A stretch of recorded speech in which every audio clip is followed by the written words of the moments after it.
Hello, everybody. Second live stream of the day.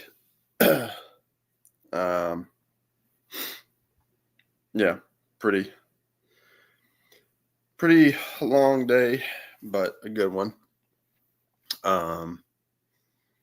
Yeah, just doing some packing of sorts. Getting the apartment ready to go for the big move. So it's taken a little bit, but we shall see how it goes. I'll wait for people to jump on here.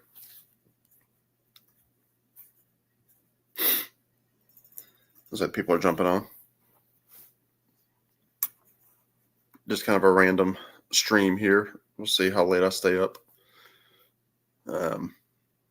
Yeah, last stream in the apartment. Well, not last stream, but the last Saturday in the apartment before next week. Hello, Eddie. Hope you are well. Yeah, just been doing some packing. Went to the record store today, grabbed a couple things. Yeah, I've been cleaning out my CD shelf. That's taken a little bit of time to make sure everything is raring to go in the right order and everything for when I get to my new home, making sure that everything is lined up appropriately when I reposition my shelving. So, Rob, what's going on? I don't know what you're doing, but you're welcome to come up. Let me know if you're free. Actually, I do need to step away for a quick second, but yeah, let me know what you're doing. I'm just hanging out. Rob, I don't know. Well, if you come up, I'll show you. But yeah, long day. Hung out with my cousin earlier on today. Took him to the record store. We had to swing by a couple other stores. I grabbed some takeout, came back here, and then started boxing stuff up. My apartment right now is just a wreck. It's not comfortable at all at the moment. All right, let me get you the link here real quick. I need to I forgot I've got to take my nighttime medicine that I forgot to take. But this is for Rob. You people stay right there. I'll be back in 5 seconds.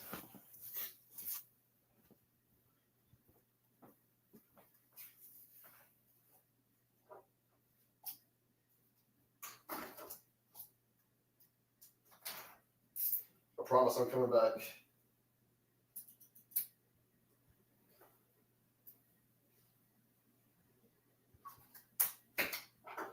Just got to do some stuff here real quick.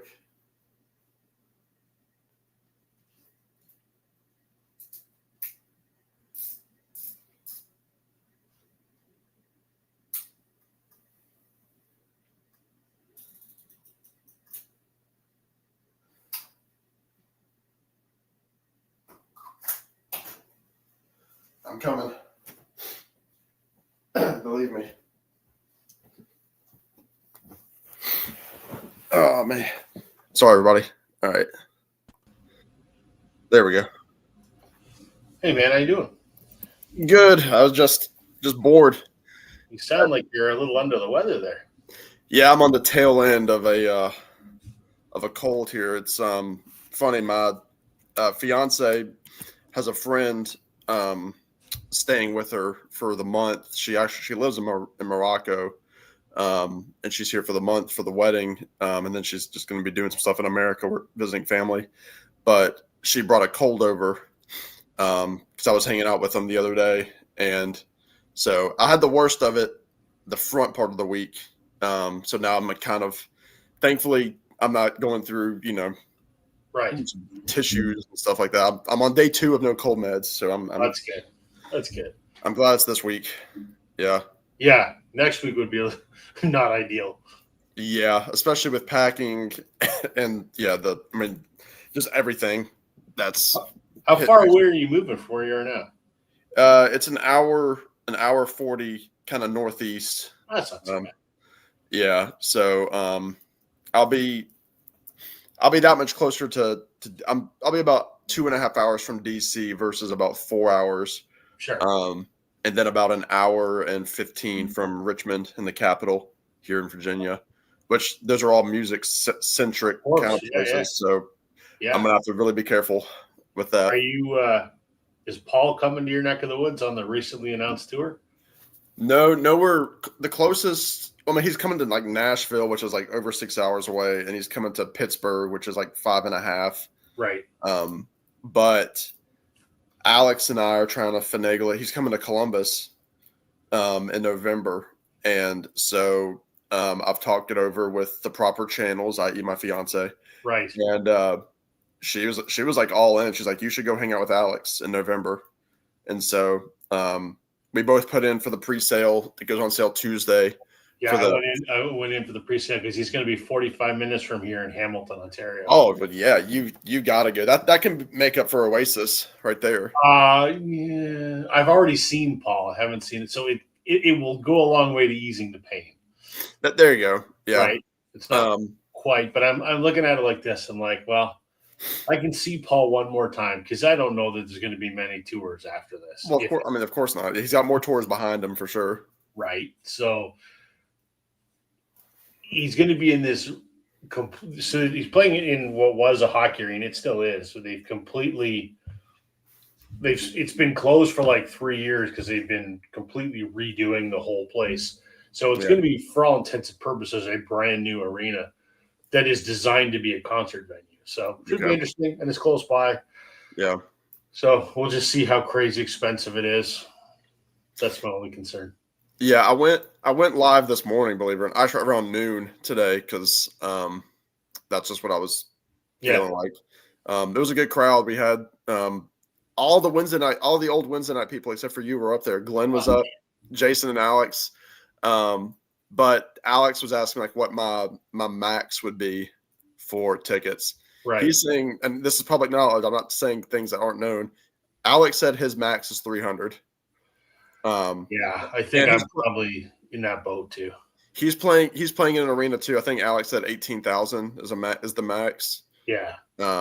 Which I've seen him in a basketball arena before. The first time I've seen him twice, and the first time I saw him was a place that holds about 15 or 16. I think the place he's playing here is 20,000. So. Yeah, which for Paul, it's like that's pretty good. As intimate as you're going to get, probably. So unless you made it to the Bowery shows in New York, like in January. So I think this will be one of those. If I'm in the nosebleeds, that's okay. Yeah, I mean, my sister and I were in the nosebleeds 2 years ago, and it was like some of the greatest concert moments of my life. I asked my wife about it because she knows I'm still really sore about the Oasis thing, and that's my own fault. It's not her fault. And she goes, I don't care if you go, as long as I don't have to. All right. Perfect. Yeah. I'll go by myself. I don't care. Yeah. She's upstairs and she hears this like moaning and weeping. And she's like, there's Rob watching YouTube videos again. That's it. And you know what? It's all I've been watching for a week. Yeah. I'm sure your algorithm is completely like. It's all it is. So I'll be upstairs watching YouTube in like the living room. Yeah. And she doesn't even. She just walks down the hall past the living room and goes, "Oh God, it's Oasis." She's heard half the world away 100 times. Oh. Yep. But she's good about it. Like she gets how much what a big deal it is. So she doesn't. I just get the oh God. Yeah. So whatever. That's my feeling. Whenever like I bring up. Whoever it is, Dylan or whoever, she's just like, they're saying Bob Dylan again, his true love, that kind of stuff. I'm like, well, we were watching the show just before I came downstairs, and in the closing credits was a Bob Dylan song. Was he doing it? What's that? Was he the one singing it? Yeah. And I just went, oh God. And I literally said out loud to the room, why the fuck does Sam like this guy? My wife goes, what are you talking about? I'm like, oh, don't worry about it, honey. Yeah, I thought about you today. Funny enough, Uh-oh. I went to the record store with my cousin today, and I picked I picked up one of the classic Beach Boys albums, 15 Big Ones. Oh, yeah. But where they, you look at the cover and you can smell bacon grease. Oh, yeah, absolutely. But I was just looking through the CDs, and at my record store there was a lone Blue Rodeo CD. Which one? It was a one-word title. Outskirts? Starts with a C. Casino. Yeah, Casino. Oh, it's a good one. Yeah, they had Casino on CD. Did you buy it? You should have. I didn't buy it. Oh, man. You dig it. So that was your third album. That came out in like 89. Okay. And the idea behind that album was that was supposed to be the album to break them into the U.S. And it was designed that every song was supposed to be a single. Oh, and okay. they worked with some hotshot American producer. It's a fantastic record. Yeah. It's kind of like Gray and has a little building and there's a Ferris wheel off in the background. Yeah. Well, that's such a good record. One of their biggest hits on there, Telling on Myself Again, is on there. So good. I think that was the first one of their albums I ever bought, actually. I think. Yeah. What year was it? I think it was about 1989, something like that. Okay. Yeah. Or 90, somewhere around there. Yeah. It was interesting seeing it. And it was funny because I was going through the CDs and I found a couple of CDs like that I sold to the store, and I was showing my cousin, I'm like, this was mine. Nice. So, I kind of had like a stroke of luck today. Do you all have or did you have FYE stores? Yeah, we still do. There's one in the mall here in the town that I live in. I mean, for us, I don't know if it's the same for you all, but it's pretty much now like mostly like Funko Pops and like. Yeah. So what happened with ours? So we had HMV, the big chain. Yeah. They went under, and all the leases were taken over by a Canadian company called Sunrise Records.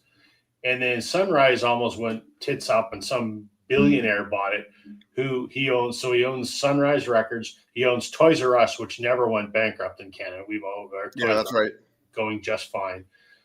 And he bought HMV, even though like the Canadian rights to HMV, and he bought the Canadian rights to FYE. So you can go into a Toys R Us store and they have an HMV section with records, and it sucks. Yeah. And he rebranded a lot of his Sunrise Records FYE, and they suck because the record section's small and it's all Funko Pops and T-shirts and shit. Yeah. So we have one, and I go there like twice a year probably. Yeah, I would never go because it's upstairs at the mall. We went to Target first, and then there's a Barnes and Noble. So like we went over to Barnes and Noble at the mall and ended up upstairs at FYE. I never would go up there, but he likes to go, and so we went up there. First of all, I forgot that they still actually sell used CDs and crappy dollar records. They had like show tune kind of stuff that were like the spines are completely rotten. But anyway.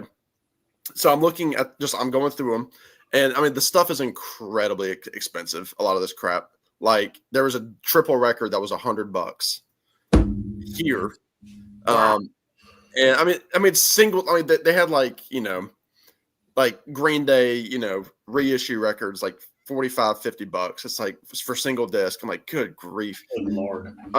So anyway, so I'm going through, and obviously I'm a big Avett Brothers fan, and so there was one vinyl record that is still currently in print that I didn't own because it's double record. It's called Closer Than Together. Yeah. And it's like from it was like their first post-COVID record. So like 2021-ish. Yeah. But so it's a 2-record set.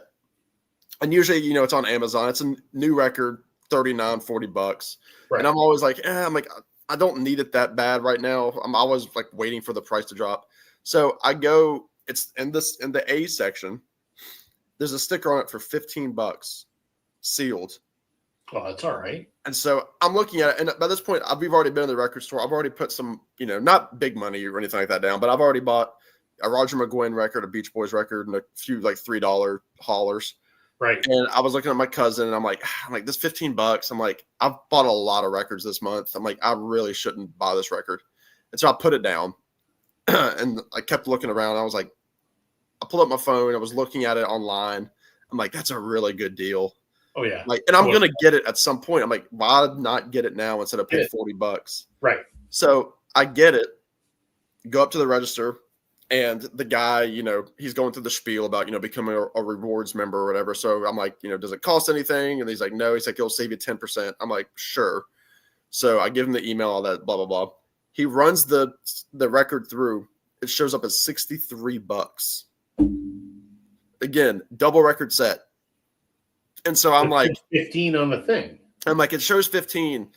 He was very cool guy. He's like, oh shoot. He's like, that's our bad. He's like, I'm gonna charge you 15 because that's what it's listed as. But you have to do that here. That's the law here. Yeah, I mean, it's not the law, but it's like it's frowned upon if you don't. Right. But he's like, do you mind if I take a picture of it just so like I can show management that like I didn't screw up? And I'm like, right. Whatever, I don't care.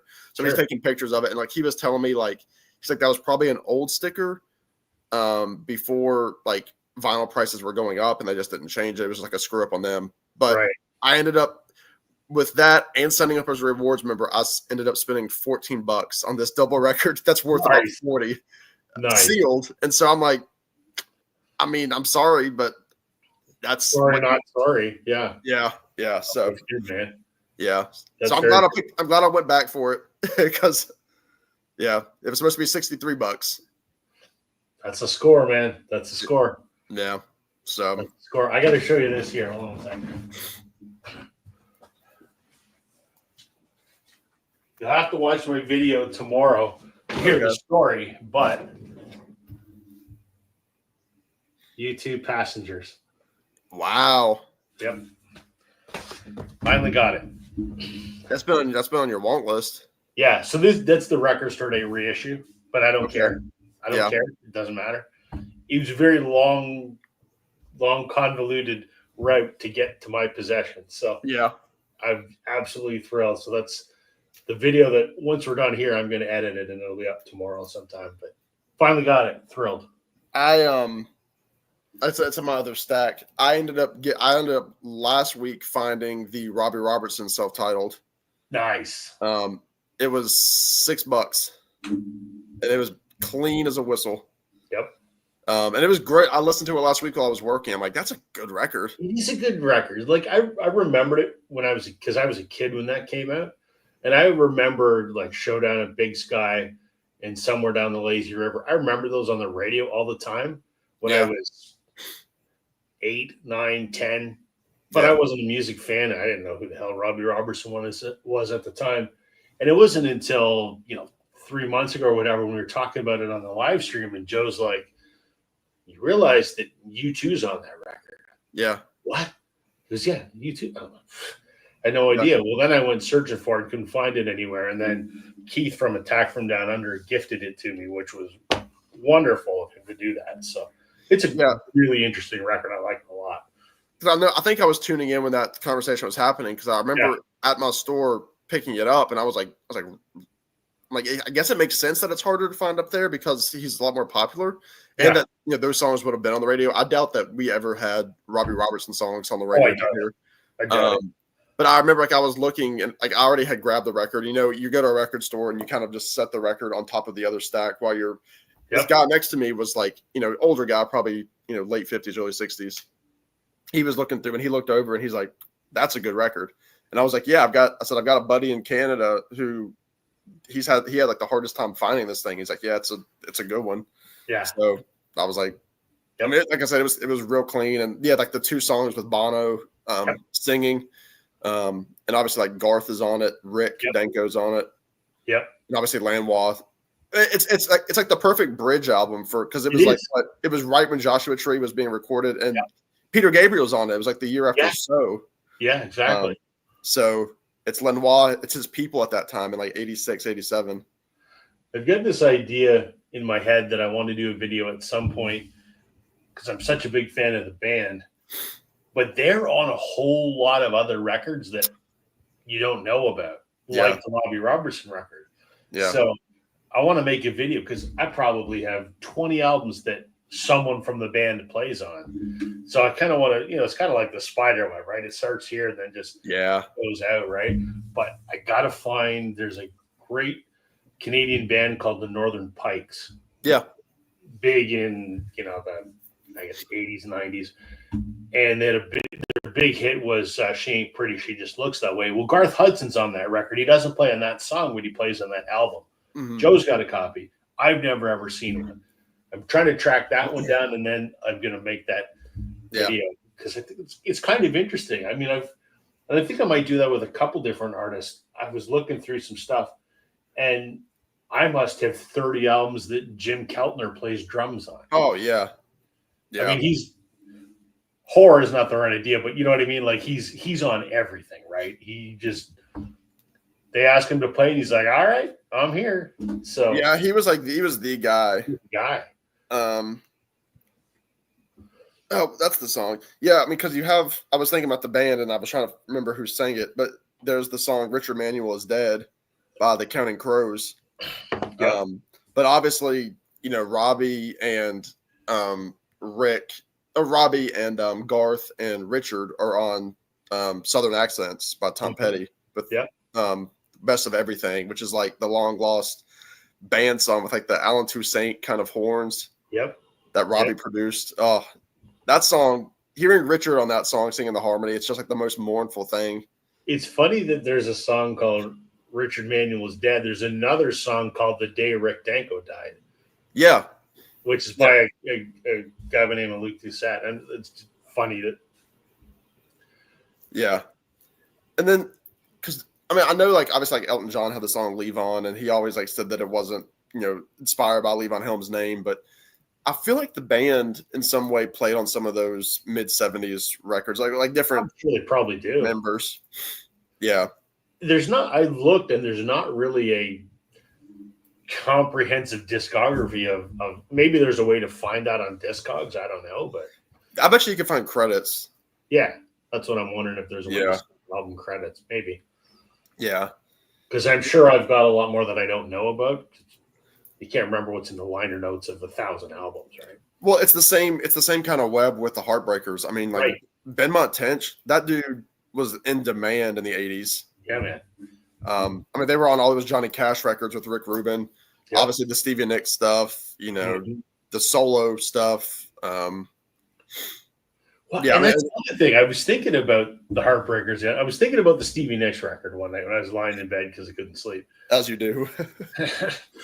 It's invariably what I always wake up at 4:00 in the morning thinking about albums. But I was thinking about that, and it's like, okay, Tom Petty's on that album, and Don Henley's on that album. So you got the Eagles, and you got Tom Petty and the Heartbreakers, and then you've got Waddy Wachtel as her guitar player, but he was also Linda Ronstadt's guitar player. But Linda Ronstadt's original backing band was the Eagles. That brings us back to this, and it's just, it's incestuous. It's crazy, and I just kept connecting all the dots in my head to all these different, and I'm like, I don't even know how I would make a video about that. I don't know if I could, but it's an interesting thing. Yeah, I know. I mean, I know people have done like the threads of 10 album separation. I know there's been streams that y'all have done, and we used to do them too. Yep. And like it was always you would always go the same big people, like the Jim Keltners, the Wrecking Crew people, like anybody like that. But yeah, I mean, I'm trying to see. I just got an album today. It's over in my sunroom, but so Earl Scruggs, the banjo player. Yep. Flatt and Scruggs broke up in 68 or 69 because Earl wanted to be more progressive. And he was kind of falling more with the hippie kind of crowd. So he was hanging out with the Byrds and Linda Ronstadt and Nitty Gritty Dirt Band and John Hartford and people like that. And I got this record today. It's called I Saw the Light with a Little Help from My Friends. And he's got the Nitty Gritty Dirt Band's all over it. Ronstadt is all over it. And they do, Michael Nesmith tunes. They do traditional blues songs. They do Hartford tunes, and it's the coolest thing because there's electric guitars on it. It's like a country. I'd be all over that, man. Yeah, let me show you because it's it was a $3 record, and Glenn Glenn gave me one because Earl Scruggs had a group called the Earl Scruggs Review. But this is the record. I mean, it looks like a really cheesy, kind of gospel record. I wouldn't even give that. I wouldn't even give it a look. Like I just keep flipping right past it. Right, and like I was looking at it, but you look and it just says, it's on Columbia. Earl Scruggs was special guest, and I see like the track listing up here, and I see the song Propinquity and some of Shelley's Blues, which are Michael Nesmith tunes. Right. And so I was like, ooh, he does Nez. So then I turn it over, and there he is with Linda. Right. Um, Who's one of my all-time favorites.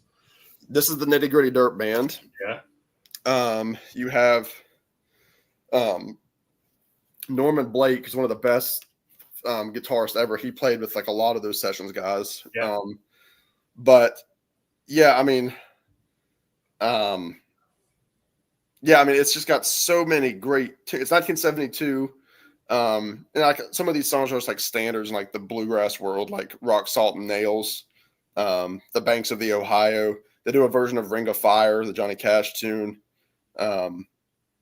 But I mean, this thing is it's so good. I mean, like you look at it, you're like, that's just a cheesy bluegrass album. Like I said, I wouldn't have even given it. I wouldn't even bother to read what was on the cover. I would just skip right past it. Right, and like I mean, it was one that I was digging, so like I saw it, and I was like, well, I like Earl, so let me just take a look. And then I was like, ooh, that's gonna be good because the other one that I have is very good. I would listen to that. I'd listen to that. Yeah, no, it's really it's sweet. And then another thing that I bought, I haven't read it yet, but I was checking out at Barnes and Noble, and I'm really hoping that Rolling Stone does something like this. But right now, and you might be able to find it too, Life magazine has a Beach Boys for July. Right. It's all dedicated to Brian, so it's all sorts of Brian Wilson kind of. Well, this is the picture I opened to. Unfortunately, that Mike Love cowboy look that he had. Just can't stand that guy. No. And then there's just like the coolest photo from Pet Sounds. And the famous photo. Yeah. Just really excited to dig into this. But I hope Rolling Stone does a tribute to him instead of, because they've done it for they did it for Petty. I grabbed that. They did it for, other artists when they turn 80 or 85 or whatever. Yeah. So, so anyway, what have you been doing today on Saturday?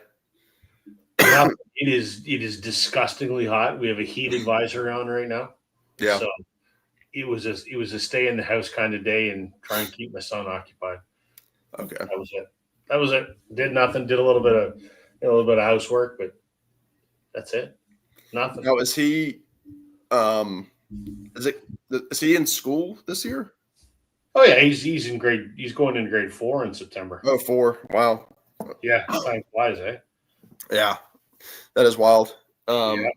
I know here, like schools, like my cousin, me and him went to go see Marty Stewart last night. Yeah, I saw the pictures online. It was the first song that they played was "Running Down a Dream" by Tom Petty. Yeah. They just killed it. But he goes back he teaches high school chemistry, and he goes back the 4th next month. Wow. And my fiance goes back. You guys start early. We don't go back till first week of September after Labor Day.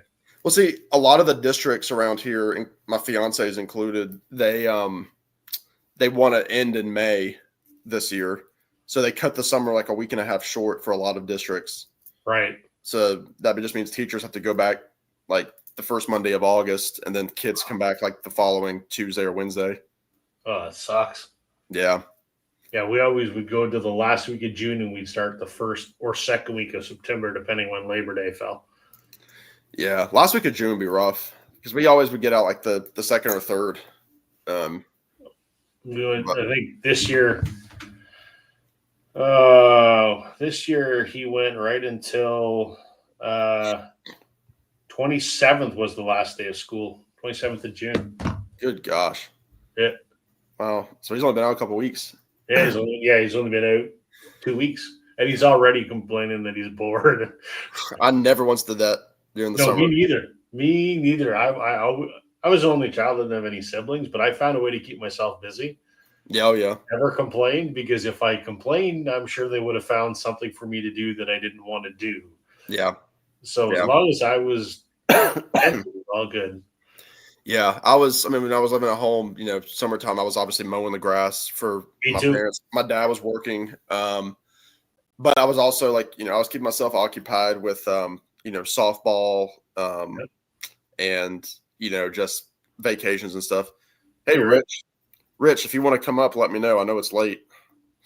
But yeah, I mean, because I hated school. I mean, even though I went to college, I was like, I know I need to go to college, but I will hate it. I didn't mind it. I was good at school, so for me, it wasn't hard. I was, whatever. Yeah, I was a decent student. I mean, I had to study a bit. I mean, I worked hard, but I went through private school all the way through high school, and it was like a rigorous curriculum.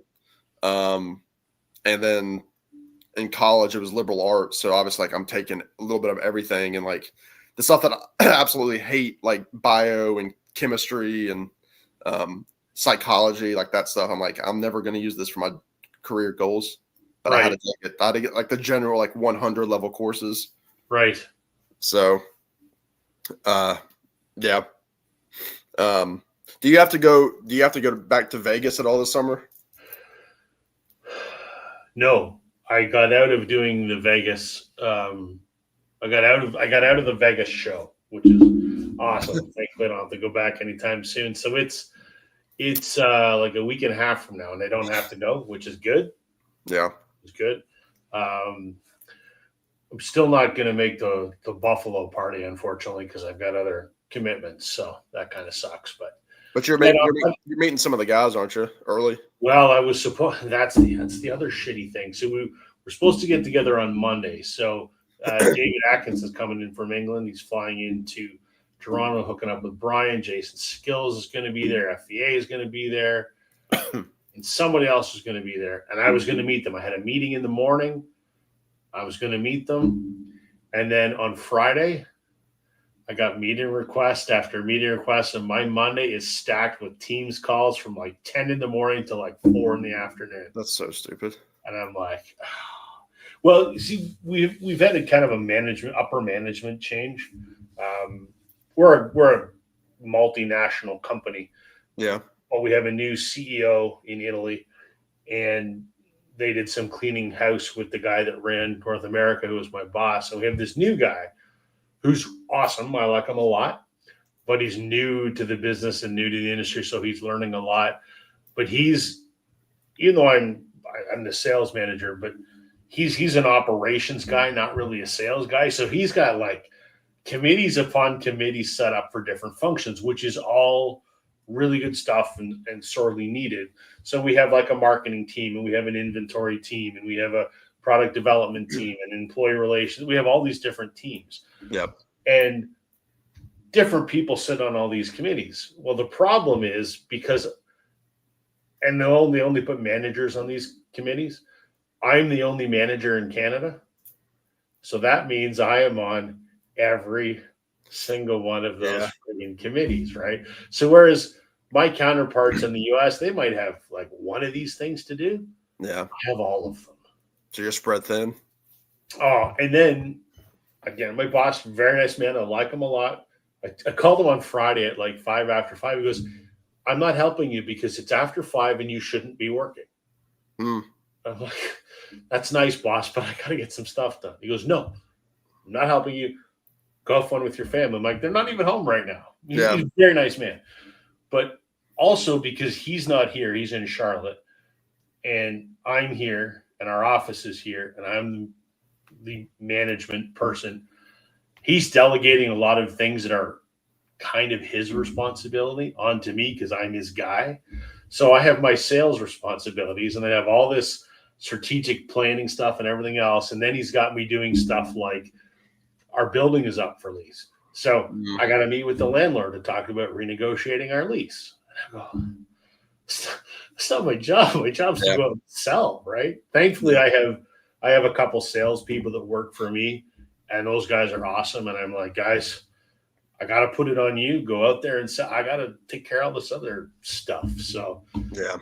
my days lately have been just insanity. And I mean, I think once the initial 6 months of him being on board settles down and a lot of these things become sort of our standard operating practices, I think it'll taper off a little bit. But for now, it's just meeting upon meeting upon meeting.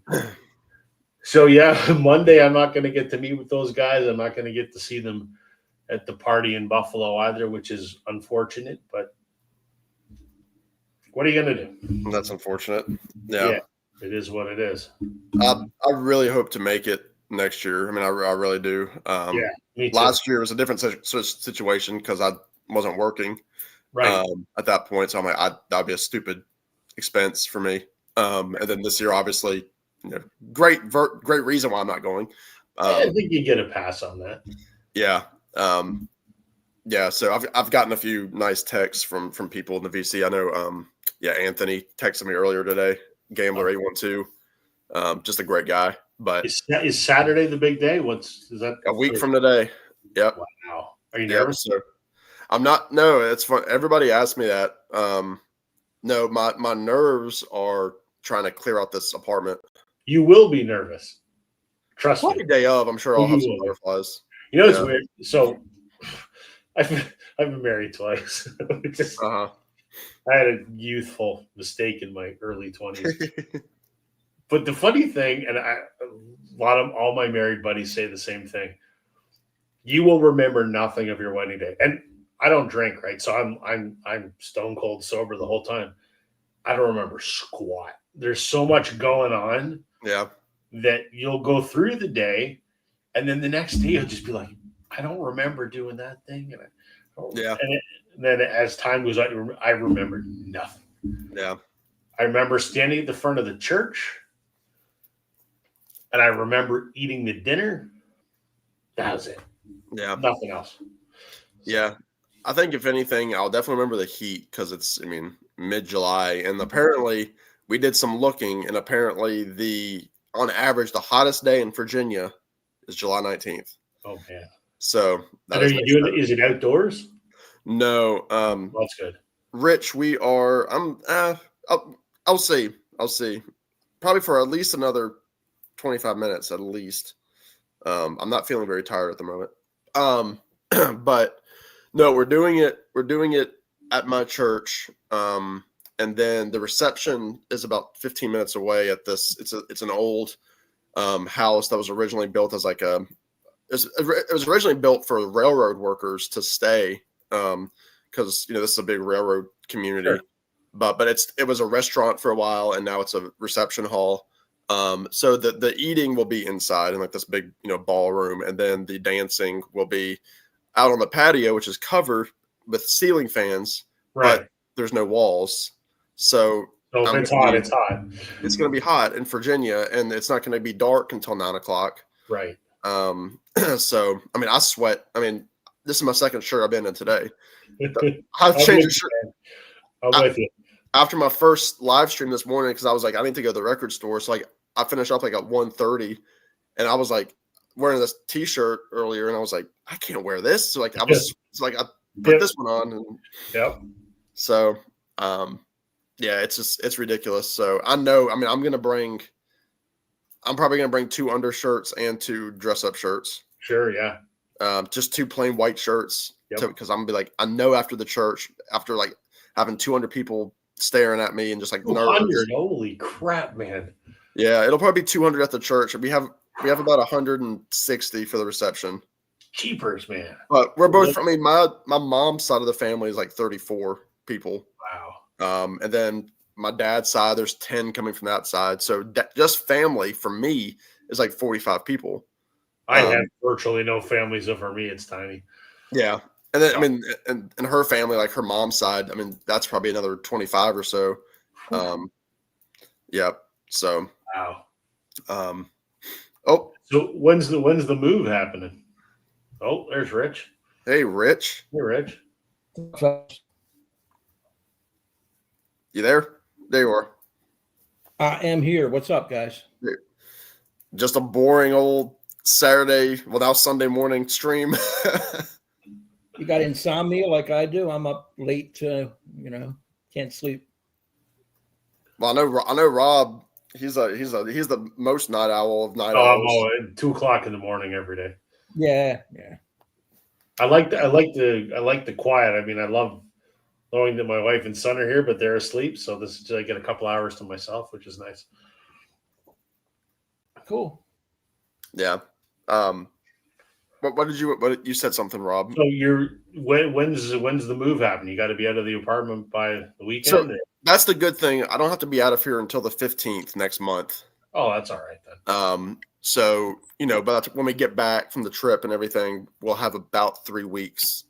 Because we'll come back, we'll have about a week before school starts, and then a couple weeks. So when we fly back here, we'll have both of our cars here. We'll just park them in my apartment parking lot, and so we're both gonna like pack up the cars with more stuff that I have here, because we'll be getting back like the following Saturday, like probably around lunchtime. So it's not like we're gonna be getting here at the the wee small hours.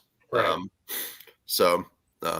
That's gonna be nice, that I'll have her here to help me, carry more stuff down. And moving records is a pain in the ass. Right now it's been CDs. I haven't started the records yet. They're big and they're heavy. Me too. No, I've been marking my boxes in order. So like I'm like CD1, CD2, so that I know when I get to her place and set up my shelving, like here are the A's, here are the B's, like just like this is the box, this is what I'm gonna start with. Is she giving you a music room? Well, I mean, like any good music room, it's in the basement. Well, that's all you need. Yeah, right now it's full of like wedding shower gifts and stuff that we're keeping in the boxes until we're both there to use new together. But yeah, thankfully, I don't think the records will be as difficult to pack. I mean, they're obviously going to be harder to pick up because they're heavy. But I also have a lot of CD box sets and a lot of CDs. I probably got, 800 CDs. So, and then probably another 300 or so records. I think that's about what I had when I moved, and I found the 300 was just a pain in the ass, because in my old house they were in the basement, so I had to pack them in boxes, carry them up the stairs. Then when I got to this house, get them out of the moving van, or no, I didn't put them in the moving van. I put them in my car because I didn't trust the movers, and then I had to bring them back downstairs again. They're so heavy. Yeah. Rich, did you have a big collection when you've been in that house for a little bit, so you haven't had to worry about it really, have you? No, I just moved them from one room to another. I mean, and most of the albums I have about 350, but most of them are from the 70s and 80s. I'd really rarely buy anything new unless it's, a reissue of something I didn't have before. Because I don't listen to new music. I listen to is classic rock or, from that era. So and that's all I want. I'm not interested in, something that some old man comes out with when he's 75 years old. I mean, I know that's ageism and it's against the law, but that's the way I feel. I don't, I listened to that last Paul Simon record. I almost threw up. I love it. I know a lot of people do. I can't stand it. Yeah. But yeah. To each even the Springsteen stuff. Normally, with the 7 albums released recently or old material, I'm not interested in buying any of that stuff. It wasn't good enough to make the albums or release 20, 30 years ago. So why am I going to listen to it now? I'll probably listen to it once if I had it and never play it again. So what's the point? Yeah. And it's $275, $300, whatever. Yeah. Yeah. It's crazy with those like reissues, like how pricey that stuff is. I mean, I know there's like this huge price difference with like I know you're not an Oasis guy, but like the new like Oasis set of like all the albums that are coming out, it's on vinyl and CD. The CD's like $82 for everything remastered with like the booklet and everything, and the vinyl is like close to $400. But the thing is, it's not even a new. It's the remaster from 10 years ago, Right? Yeah. which I already have. So I'm like, oh, piss on it. I'm not buying the box set. Who cares? Yeah. Our mutual friend Randy Nelson bought the Springsteen stuff. I haven't heard his reaction to it. I know he bought it, so I don't know what he thinks is it worth getting. I bought the 2 LP sort of compilation. That's all I need. I'm not spending. I don't need nine discs worth of stuff. But the 2 LP, I really enjoyed it. But you got to be a hardcore Springsteen fan to plunge for the box. Yeah. I do consider myself one, but I don't know. There's something about guys milking the system and jacking the prices up that leaves a bad taste in my mouth. Although I saw a great review from Mazzy.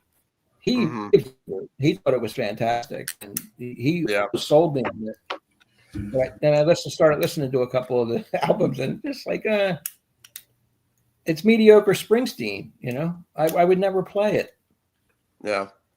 I know Harry from Harry's Music Room. I mean, he's a diehard. He buys all like the bootlegs and everything. Yeah. Yeah. I mean, I really like Springsteen, and I know Rob, you're a recent convert. Love it. Yep. But there's only about 3 or 4 artists that I would go that all in on, and Springsteen's not one of them for that kind of set. Right. Yeah. Well, we know Petty, Dylan, and Van are probably in that mix. Petty, Dylan, and Van. Yeah, they're probably. I say 3 or 4, but I know good and well that I'm looking at my shelf now. There's probably really more like 12 or 15 that I would. Yeah. I mean, yeah, I'm looking now. I'm like, oh well, if John Prine did it, I would do it. If the Avett Brothers did it, yeah, I would do it. It's more than you think. I'm the same. I know, it's insane, and it's funny because I'll say like people like Matthew Street. He's always very nice at commenting on videos and stuff, and he always mentions when he's talking about me, like he's like, Sam likes a lot of music, and he's always said he's like, I'm glad I don't like as much music as you do because my wallet would be empty. Exactly.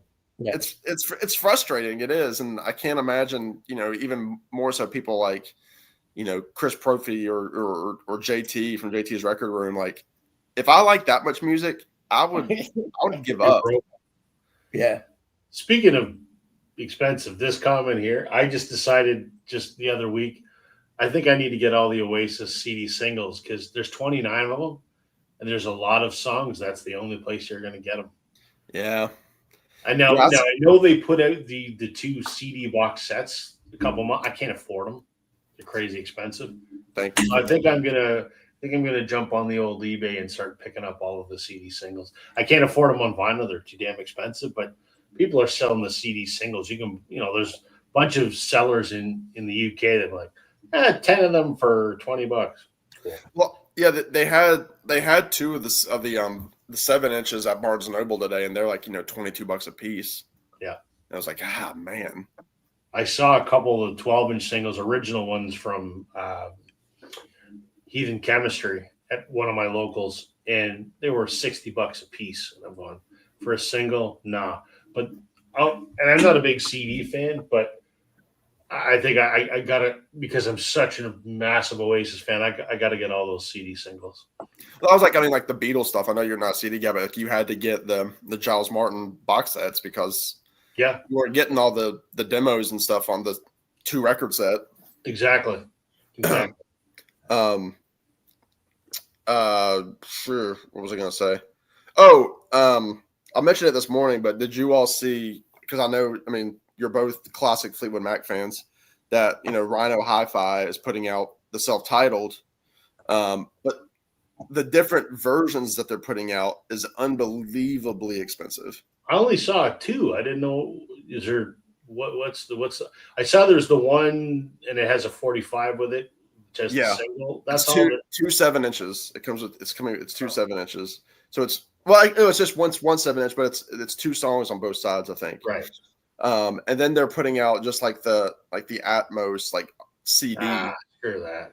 Yeah, by itself, which is like I think the first time I've seen them do that. It's like you have your standard, 33 record, and then you have the package with that and the single, and then you have like one. It's just like the CD thing. But I grabbed the album because I didn't have it, and I like that album. I have the original, and then I have the alternate one, which is like demos and alternate takes. That's all I need. I don't need anything else. I don't need. I agree. I don't need another upgrade. I like the one I had, the original. Yeah, but the crazy thing is with the pricing is like the one with the single, you're essentially paying $10 a song for that single. Yeah, that's insane, man. It's like the record, and then a 7-inch with 4 tracks is $80. It's like there's no. You have to give me like Lindsey Buckingham's guitar strings or something in there. Lindsey Buckingham's autograph on the wall. Yeah, you can make some money. I know who was it? Oh, I guess it was Steve. Really liked the latest Lindsey Buckingham. Oh, look at that! Nice. Is that with Mick and John? Mick and John and Lindsey.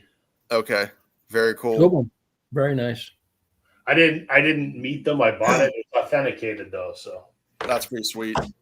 And that's great because you have John and Mick on the cover, so like you can Yep. And then it's really, and because then Rhino also is doing the Rhino Reserve series, which is like the a slightly cheaper version. Essentially, it's not a gatefold or anything, but they announced Tango in the Night today as well. But how many bloody issues of Tango in the Night do you need? Because MoFi just put one out, and Rhino did one like 2 years ago.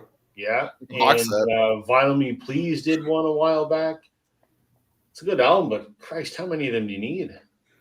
Yeah, I've got my original, and then I've got the alternate version. That's all I need. Was that a Record Store Day thing? Yeah. I don't even have it on vinyl. I just have a CD of it. It's not in the league with the one you just showed plus Rumors. No, not at all. You're right. Those were upper echelon, and then it drops off a bit. The thing is, for me, I've got like 10 songs that are constant earworms, whether I've heard them, yesterday or a year ago. And Little Lies is a song that is constantly in my head, always in my head. Yeah. And I mean, I like that stuff because I think today's Christine's birthday, so it's fitting that they announced that. And then yesterday was the 50th of that self-titled, which I guess is why they announced it yesterday. Yeah. Yep. But yeah, I remember that was what got me into Fleetwood Mac, that album, because prior to that I didn't listen to the other, Fleetwood Mac with Bob Welch or any of the other stuff that came before it. But that was so massive at the time. Would go with Rhiannon and Salem, big hits, and deep cuts on the albums are fantastic. I love every song on that album, every single one. Yep, I do too. I love it. Yeah. I mean, I know. Mazzy did a video, and he kind of mentioned that he gives the slight edge to the self-titled over Rumors. Me too. Yeah, not me, but I can see the argument because it's fantastic. There's not a dud on it. Yeah, it's amazing that a band can just pump out 2 records like that back to back. And so many bands were doing that in the 70s. I mean, obviously, like Elton was doing that stuff all the time. All the time. People that were on top of their game. Billy Joel was doing it. Petty was doing it. Like all those guys were. It was like easy almost. Yeah, I know you don't listen to him, but I think Bob Seger put out 3 great records in a row too. And I thought, I thought he would have a bigger career, but he sort of stalled after that. But that roots music, that working man kind of music, like Springsteen and Mellencamp, those kind of guys, they were on fire. Yeah. Seeger, he never broke through. Like he was never really like one to ever fill up Madison Square Garden year after year after year. Like he had his like you said, kind of his shining moment for about 7 or 8 years. Yeah. His songwriting's underappreciated. I think he writes some really great songs, some melodies, some hooks, and classic rock staples. I mean, he'll be remembered. Yeah. McCartney wasn't Philly wasn't on the list for that McCartney tour, was it, Rich? I know Pittsburgh was. I don't think Philly was. When's it in October? What's the month on that? Probably because he's in Columbus in November, which is what Alex and I are looking at. Yeah. Yeah, I think Pittsburgh is a little before that. I'll be in Philly a week from tomorrow, albeit for just like 4 hours. Are you transferring to Montreal or? Yeah. Yep. So I'll be at the airport.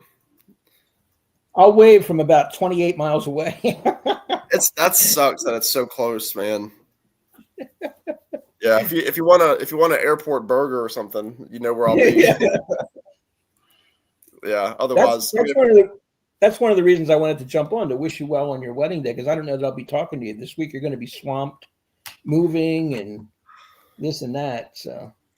Yeah. No. I mean, I'll shut up time while I'm working. I can always give you a call, but yeah, if you have time, we'll chat.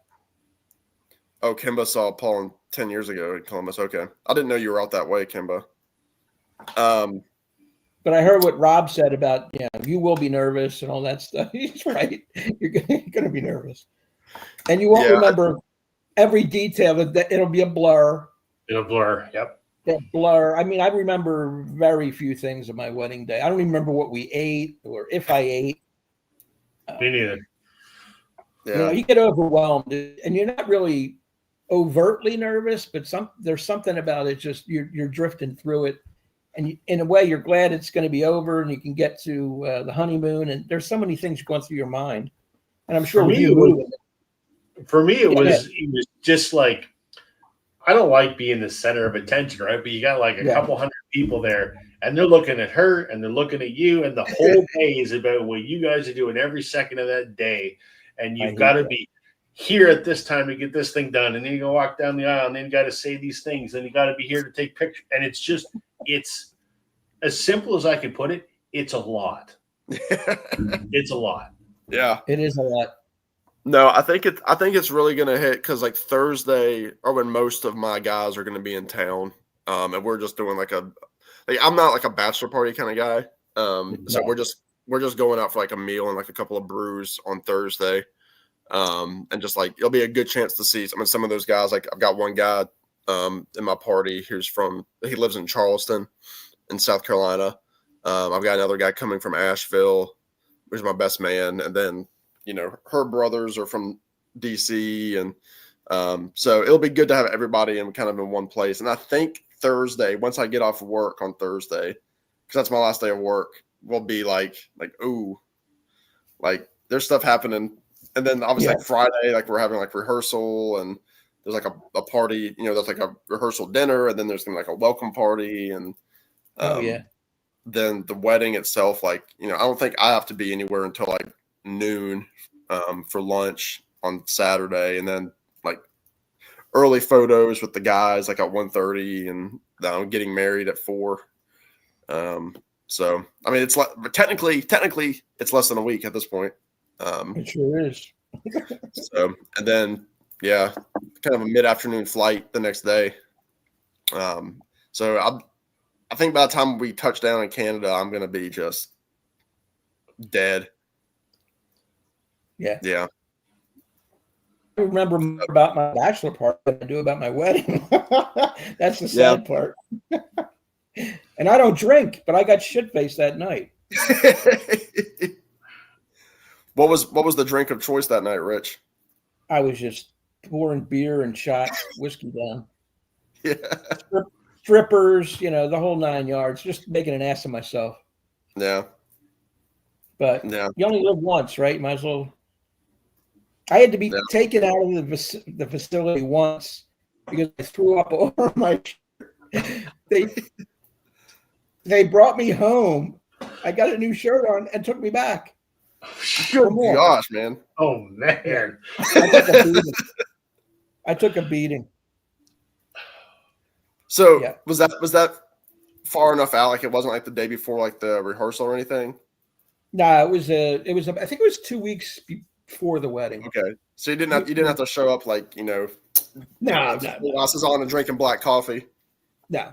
Like Okay. I'm not a drinker. I do not drink at all. But that night, guys were buying drinks, and I just felt compelled to throw them back. Yeah, Paid that's the price. hilarious.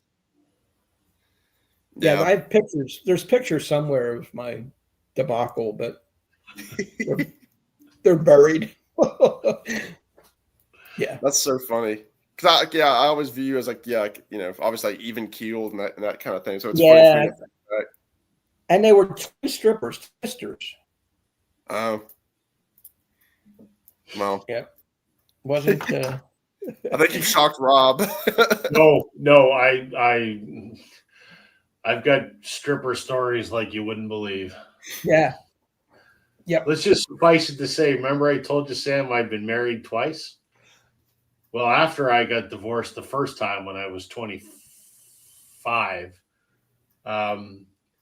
let's just say I spent 7 nights a week at the strip club because my brother-in-law was the head doorman and my best friend was a dancer.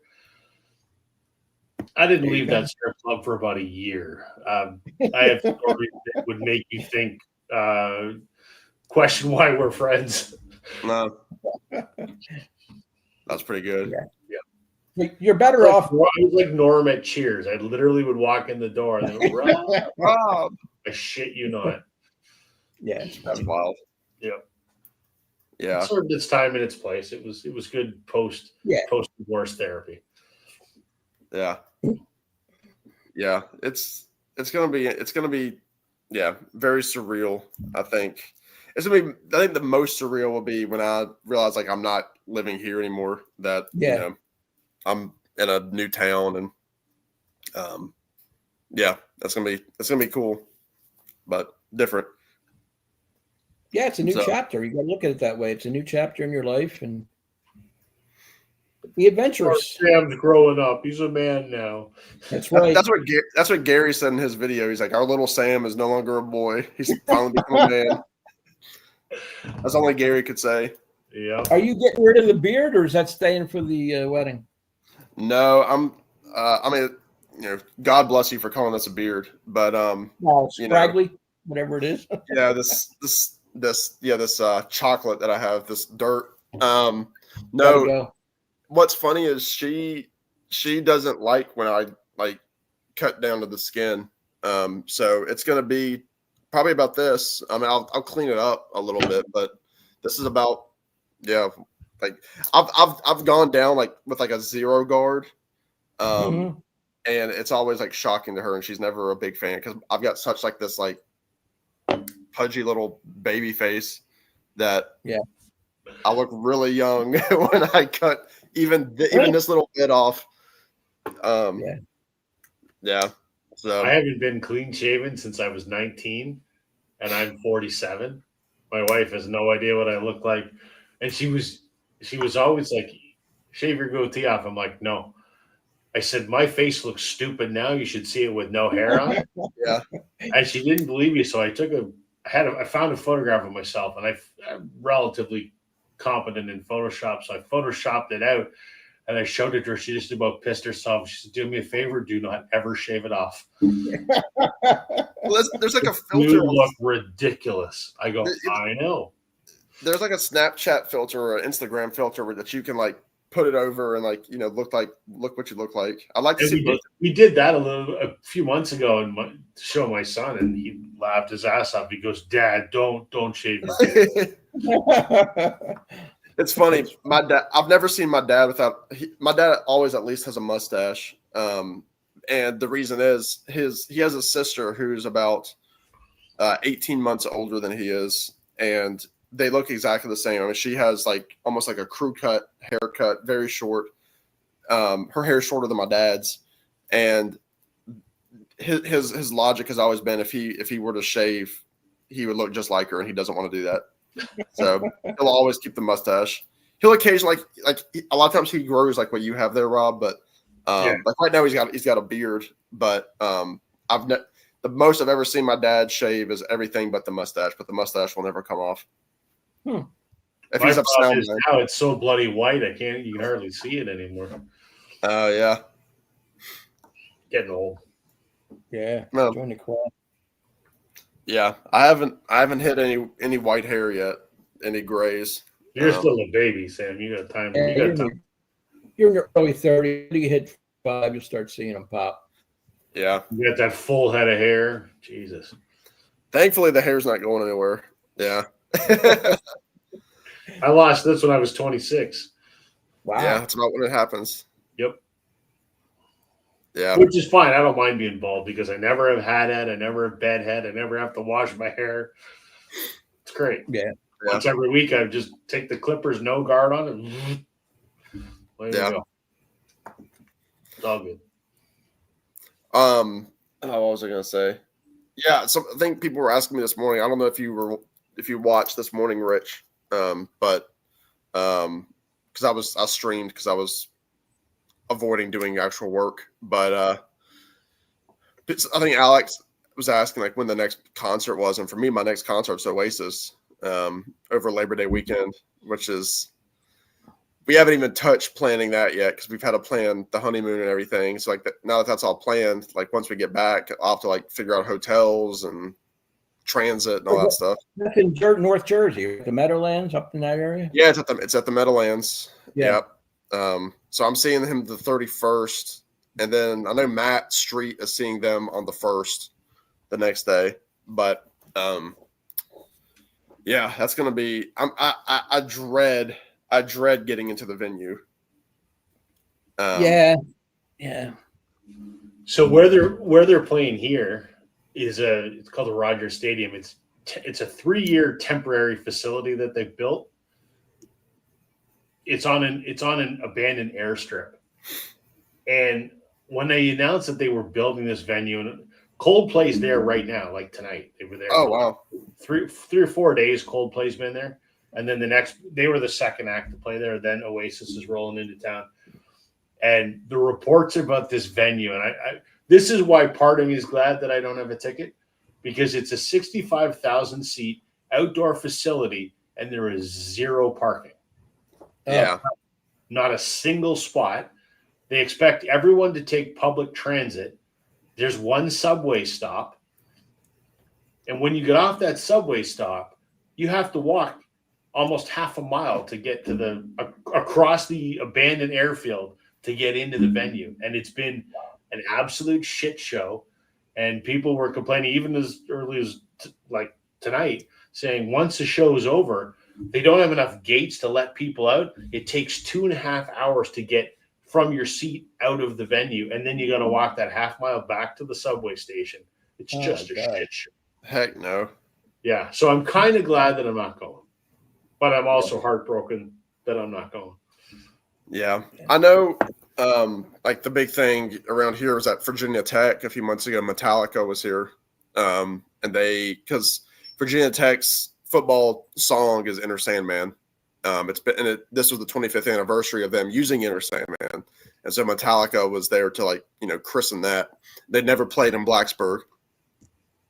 And I had some friends that went, and they said the show ended at 11, and they just lived 45 minutes away. He was not in his bed till almost 3 a.m.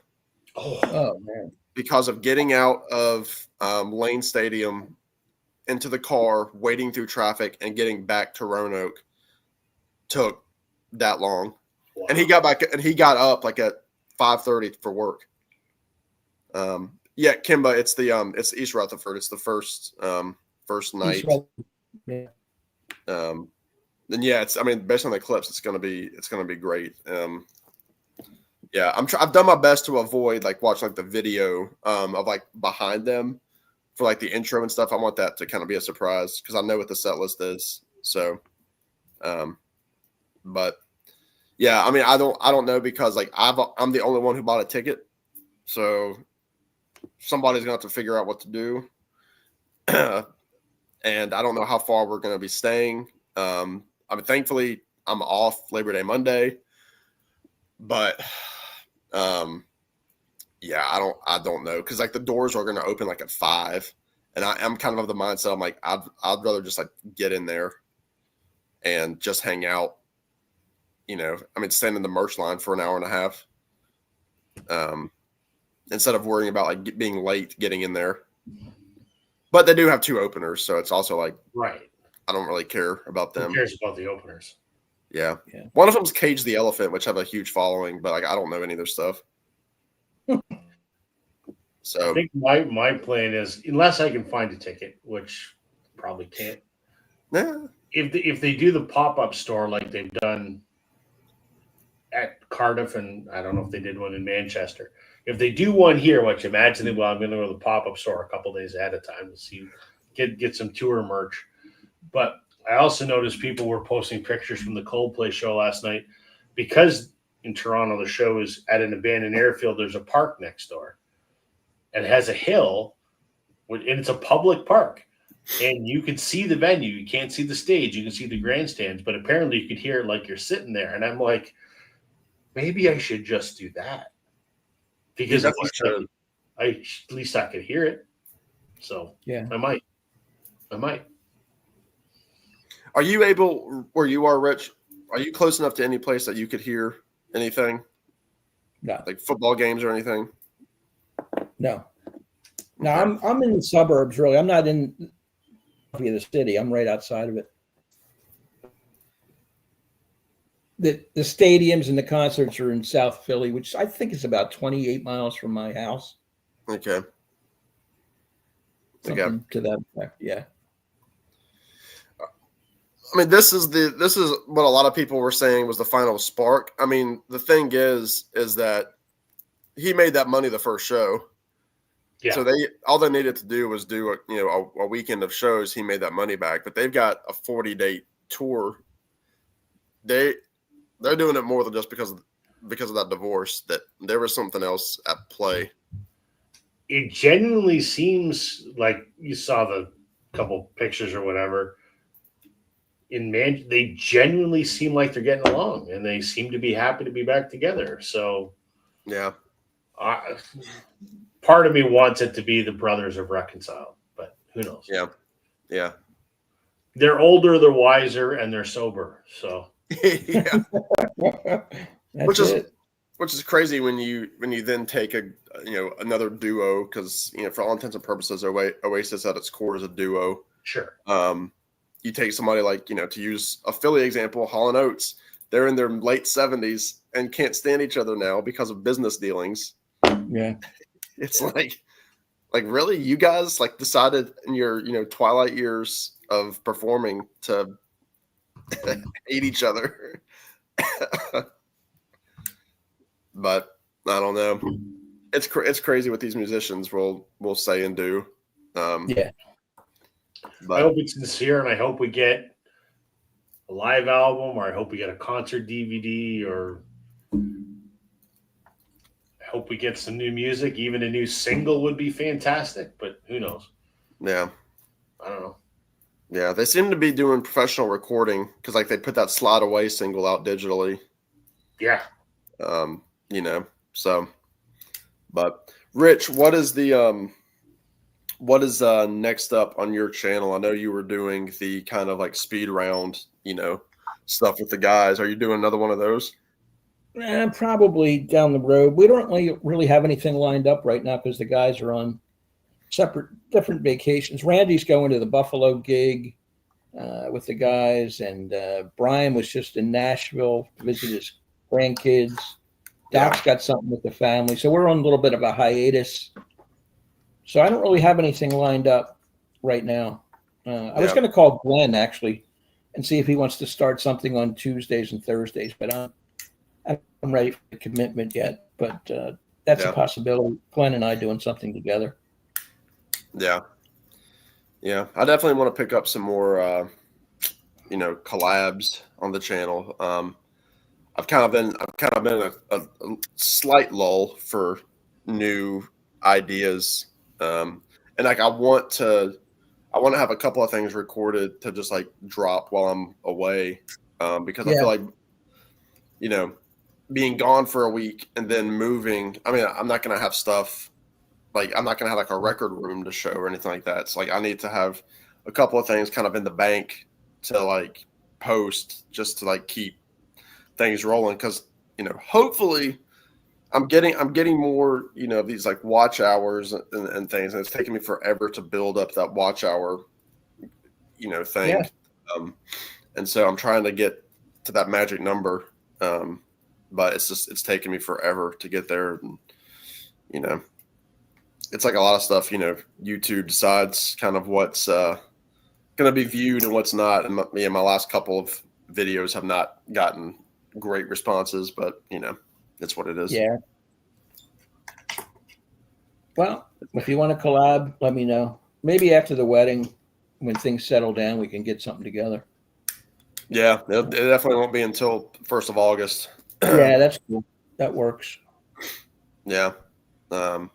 Yeah, I need to think about some more interviews too. I've got a couple of people that I have in mind, and then one person that I'm kind of back and forth with on emails, just with his I'm schedule. still blown away you got that Tommy James interview. Oh my God, that was unbelievable. Like, that was the highlight of the year in the VC. Are you kidding me? More than the year. I mean, it's a highlight since I've been on YouTube. Yeah. It is. Yeah. I still don't know how you did that, man. That's incredible. He pulled some I don't know. strings. Was it his agent or who did you talk to get to him? I think his manager is his wife. I think her name is Carol, Carol James, and because she was the one who responded to his contact link on his website, and then I think it was maybe her, like her brother or something also works with Tommy James or something, because he was the guy that was actually sitting at the table next to him. I guess like to like audit and monitor and that kind of stuff. Yeah.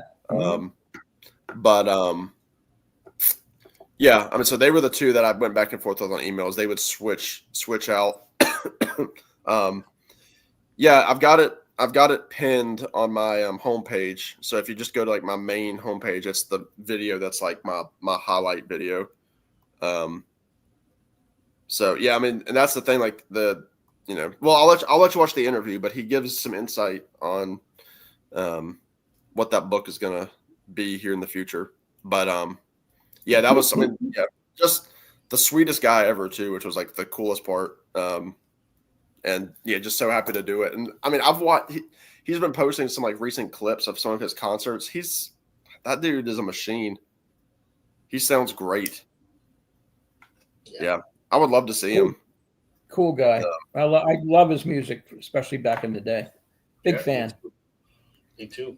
Yeah, I still. The last few times I've been in the record store, I've been looking for his stuff, and it's pretty hard to find. At least, excuse me.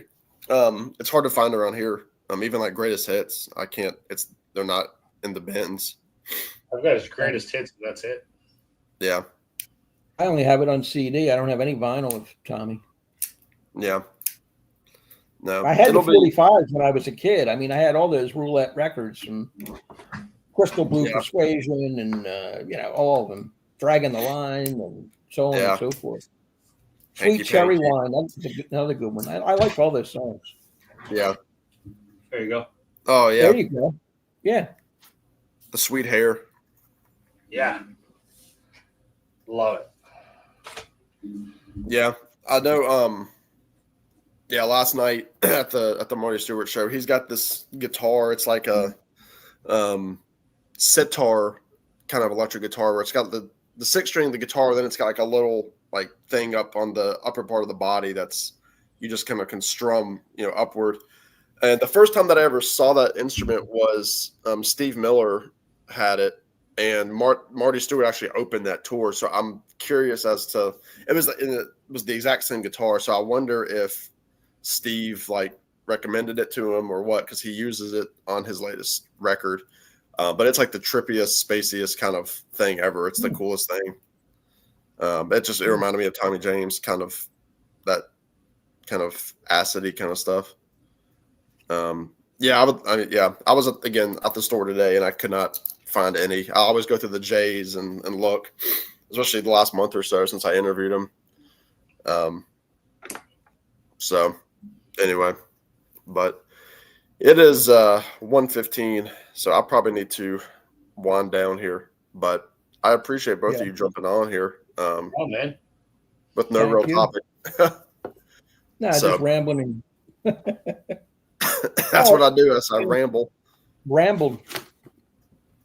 tamble. Well, best of luck next week, Sam. If you want to give me a call during the week, I'm here. So Yeah, I'll be around. I work through Thursday. Yeah, and then I've got a couple different appointments throughout the week. You know, we've got to go to circuit court and get our license, and we're doing that Wednesday. Doctor's appointment on Monday. So like all the stuff that I'm trying to cram in before the wedding. So, but thank you, Kimba, for the comments during the last half of the show here. Yeah, we appreciate any best wishes given. But yeah, I will be in touch, and yeah, just wish me luck after the honeymoon with getting the stuff out of the apartment, because you'll do it. Just Yeah. pace yourself. thankfully I've got time to pace. So anyway, well, thank you, Rob. Thank you, Rich. Everybody go subscribe if you haven't. I'm sure people have in the comments, but we will talk to you guys later. Take care, guys. see you guys. See you. Have a good one. Bye, y'all.